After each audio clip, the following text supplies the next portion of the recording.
This eminent material is a comprehensive visual scale comparison of iconic science fiction spacecraft and structure, mapping dimensions from the microscopic to the planetary, and, right out of the gate, acknowledging the overall strength of the piece, the robust use of a consistent visual anchor, the New York City waterfront and the Statue of Liberty, to ground the dizzying scale from Suralina's 30-centimeter ship in Men in Black 2 all the way to the 10,000-kilometer Installation 04 from Halo is just fantastic. But we need to immediately address how the rigid delivery structure is actually actively working against the sense of awe it's trying to inspire. Yeah, completely. I mean, the breadth of research is super impressive, and the visceral thrill of seeing these dimensions side by side is undeniable. But there are structural issues we have to dig into. Right. So let's look at visual pasting and what I'm calling scale fatigue. The material has this really rigid organizational logic, right? It's a strict, linear progression of increasing size. Yeah, it just goes up and up. Exactly. It marches continuously from the 3.5-meter space cruiser from Rick and Morty, pushes up through the 288-meter USS Enterprise, and ends at astronomical megastructures like the 3,500-kilometer Destiny Dreadnought. It's like listening to a song where the volume simply increases linearly for 10 minutes without any rests or tempo changes. That is a perfect analogy. Relying exclusively on a strictly linear progression of size can inadvertently dull the impact of the most massive scale reveals. Oh, dull the impact. How so? Well, because the viewer's eye is constantly adjusting to a slightly larger object sequentially. A phenomenon akin to scale blindness occurs. Scale blindness. That's a fascinating way to frame it. Yeah, because moving from the 1.2-kilometer SDF-1 to the 1.6-kilometer Star Destroyer to the 3.17-kilometer Lucrehulk just numbs the viewer to the true awe of these jumps. I completely get that. Let's break down the mechanics of how human psychology actually processes visual data on a screen, Sure. If I am looking at a 10-meter ship hovering over the Statue of Liberty, and you suddenly swap it for a 20-meter ship, my brain immediately registers a massive 100% increase in volume. Right, it's super jarring. Exactly. It's exciting because my human brain understands those proportions. But deep into this material, we get a transition from the 24.1-kilometer City Destroyer from Independence Day to the 28.9-kilometer Long Night of Solace from Halo. Yeah, that part was wild. The absolute difference in size there is nearly 5 kilometers. That difference alone is larger than the entire footprint of most terrestrial cities. Yet, on screen, because our baseline has already been stretched to planetary proportion, that 5-kilometer growth feels completely negligible. Totally. The viewer is just watching one massive wall of gray metal replace another slightly smaller wall of gray metal. And I want to push back on the idea that this is inherently a flaw, though. Okay, go ahead. The entire promise of a scale comparison is the math, right? It is an unbroken chain of escalation. It is a mathematical progression. If you break that chain, don't you break the fundamental premise of the work? Well, the math is accurate, but human attention isn't mathematical. Fair point. Think of it through the lens of cognitive load. When you present a continuous 10-minute escalation without a single break, you are demanding that the viewer's brain constantly recalibrate its spatial awareness. So it's literally exhausting. It's an exhausting physiological demand. Going back to your symphony analogy, eventually, loud just stops registering as loud. It becomes white noise. So the viewer's visual cachet basically fills up, and they stop processing the magnitude of what they are looking at? Precisely. Introduce categorical or thematic breaks to reset the viewer's visual palette and reestablish a baseline before escalating the scale again. Okay, give me the mechanics of what that visual palette cleanser actually looks like on the screen. How do we execute a reset without making it feel like the video just crashed and started over? Well, instead of one continuous line, segment the material into distinct, functional classes. Like what? Group single-occupant fighters, like the 13.4-meter X-Wing and the 9.9-meter Star Fury, together. Let the viewer appreciate those interceptors darting around the Statue of Liberty. Ah, okay. Then fade to black. Take a breath. Bring us back to that human-scaled New York waterfront and move to capital ships, starting fresh with the 170-meter Normandy and building up to the 1.4-kilometer Battlestar Galactica. Oh, I see. Let that class play out. Fade to black again. Finally, jump to city ships and megastruct like the 44.7-kilometer Citadel and the 160-kilometer Death Star. These are just a few ways you could do it, of course. The contrast is where the magic actually happens. I mean, a skyscraper only looks tall because it sits next to a sidewalk. Exact. If you put a skyscraper next to a slightly taller skyscraper, and another is slightly taller one after that, it stops being architecture and just becomes a solid wall of glass. Right. By fading to black and bringing the viewer back down to the human scale of the waterfront, you allow the subsequent jump to a massive vessel like the 1.28-kilometer Aurora from Subnautica to hit with the force of a tidal wave. You are giving the audience permission to exhale. And by forcing the material into these functional categories, fighters, capital ships, megastructures, you are doing something much more valuable than just fixing the pacing. What's that? You are forcing the viewer to think about the engineering behind the silhouettes. Which naturally exposes the next major hurdle in the material. Yeah. If we are conceptually grouping these vessels by their functional class, we have to look at why these ships are the sizes they are.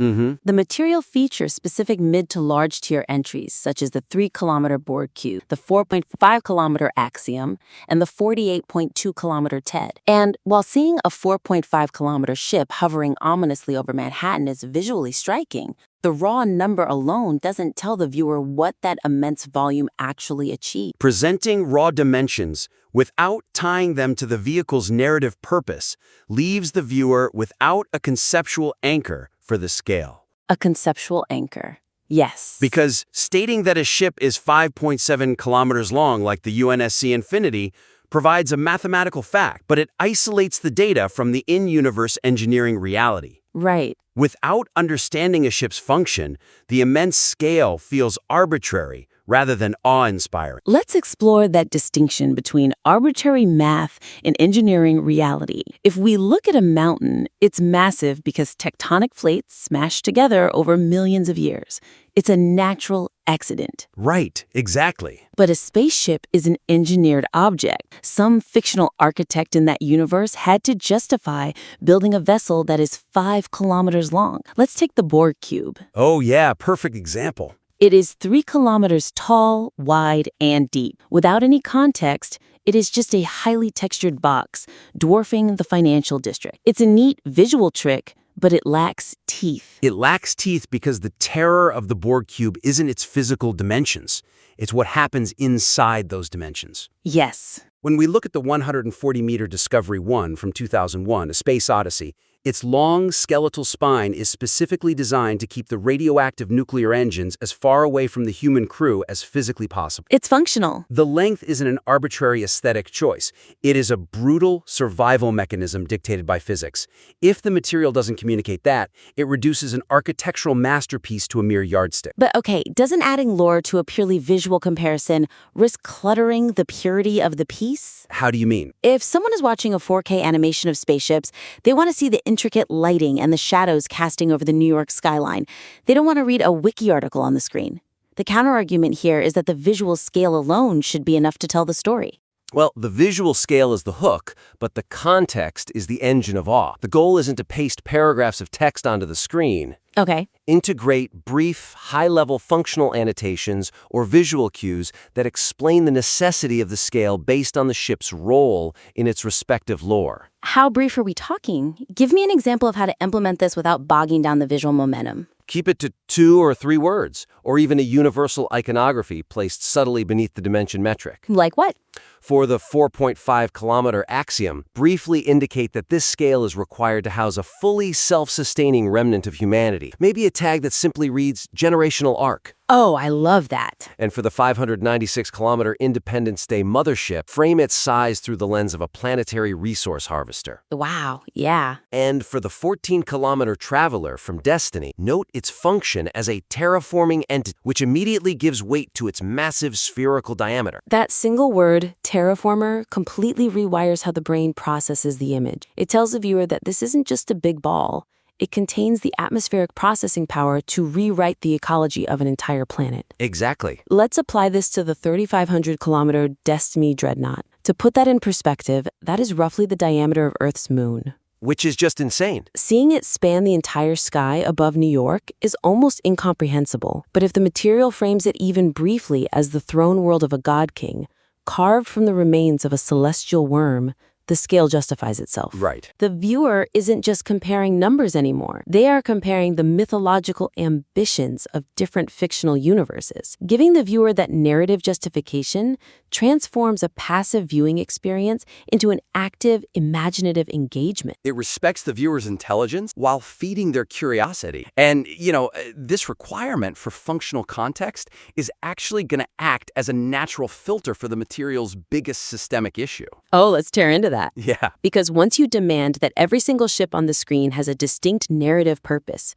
you quickly realize how many of these ships serve the exact same purpose, purely because they belong to the exact same universe. Exactly. This brings us to the roster itself. There is a remarkably dense clustering of specific franchises in this material. Star Wars alone accounts for the TIE Fighter, the X-Wing, Slave One, the Millennium Falcon, the Imperial Star Destroyer, the Lucrehulk Battleship, the Executor, the Death Star, and Starkiller Base. Which is a lot. That is 9 distinct vessels from a single intellectual property. If the goal is a comprehensive tour of sci-fi imagination, does featuring 9 vessels from a single universe crowd out opportunities to showcase other distinct design philosophies? It absolutely does. Clustering a high density of entries from a single intellectual property can disrupt the broader comparative journey by creating franchise fatigue. Franchise fatigue, yeah. The heavy concentration of assets from Star Wars and Halo, which, by the way, includes the Pelican, the UNSC Infinity, the Long Night of Solace, High Charity, and Installation 04, creates pacing imbalances. Right. Making the piece feel less like a universal genre comparison and more like an encyclopedia for just 2 specific universes. Let's talk about the aesthetic consequences of an unpruned roster, specifically regarding a concept called greebling. Oh, greebling, yeah. It's a technique in visual effects where designers add hundreds of tiny, intricate mechanical details, panels, antennas, pipes, exhaust vents to the surface of a model. It tricks the human eye into thinking the object is massive and incredibly complex.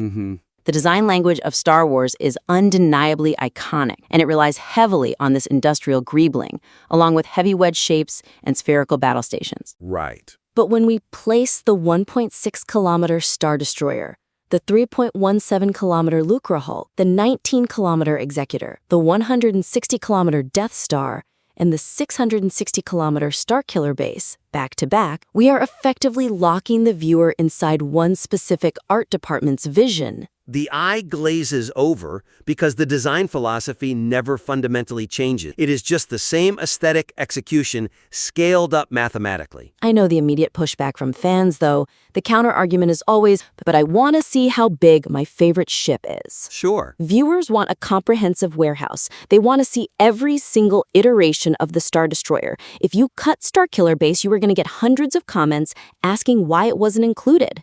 Is it really worth fighting the audience's desire for comprehensive inclusion? Well, we must ask, are we building a warehouse or are we building a museum? Oh, that's good. A warehouse stores everything a franchise has ever produced.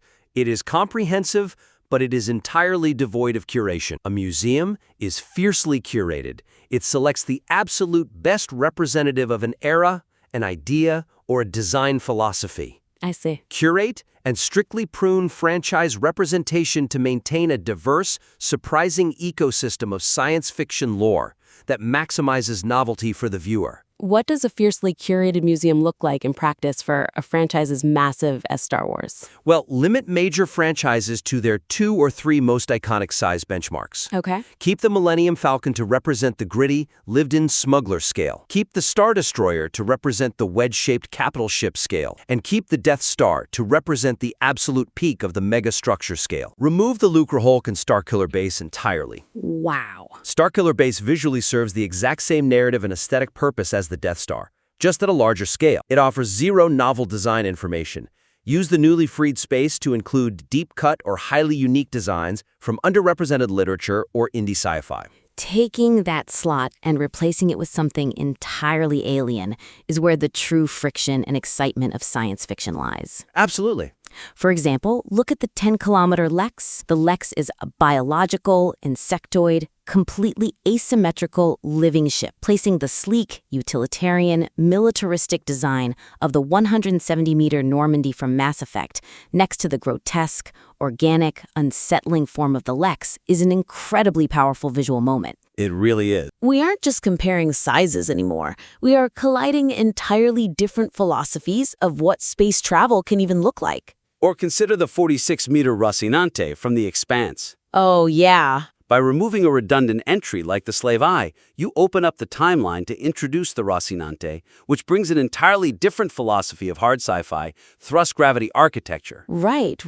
The ships in The Expanse are essentially flying skyscrapers built vertically to simulate gravity through acceleration. Putting that thrust-gravity realism next to the horizontal, aerodynamic fantasy of a Star Wars ship highlights the brilliance of both approaches. And we see a glimpse of this exact brilliance with the inclusion of Benny's 40-centimeter spaceship from the Lego Movie. Yes. Or the 53-meter moon rocket from Tintin. Those entries are fantastic because they shatter expectations. They wildly contrast with the hyper-realistic, grim-dark textures of things like the USCSS Covenant from the Alien franchise. Exactly. Pruning the heavy hitters allows these incredibly charming, deeply stylized artistic visions to breathe. It ensures the viewer is constantly surprised.